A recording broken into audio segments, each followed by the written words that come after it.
Because Henry was at the works, the other engines had to help with the flying kipper too. This is a special train of vans filled with boxes of fish which goes to markets in London and other places on the mainland. James did not like the flying kipper. "All those smelly vans," he complained one morning. "You can't get the smell off your tender for weeks." "I'm very fond of a good kipper," remarked his driver. "You're welcome to it," retorted James. "A right old misery today, aren't you?" said his fireman. "You got out of the shed by the wrong door this morning, and no mistake.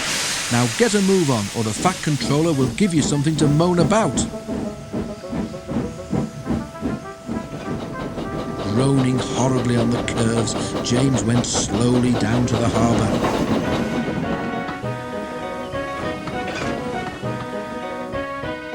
The vans for the train were already in the shed, while men in aprons worked busily, loading them with boxes of fish.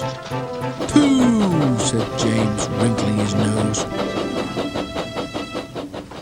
James was coupled to the vans.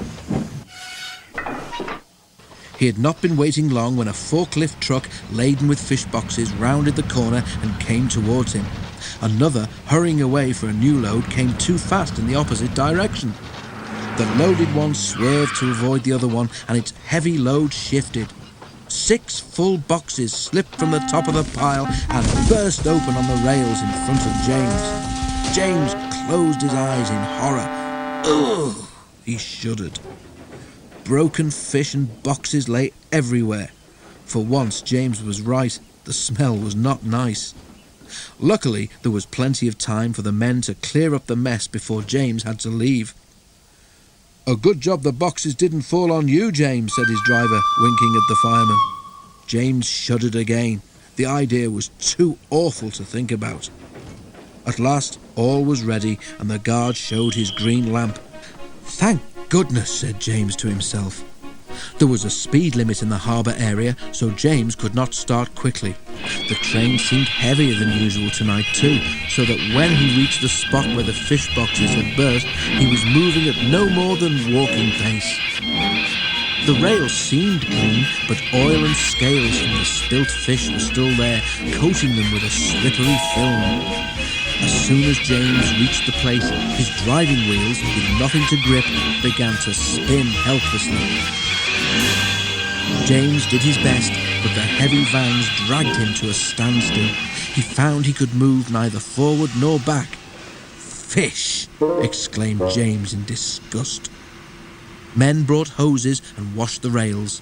James grew very wet and uncomfortable.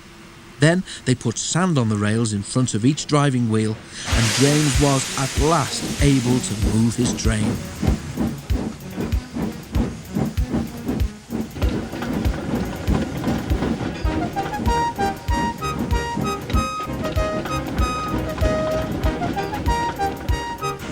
He was very late, but at least he was off the fish quay.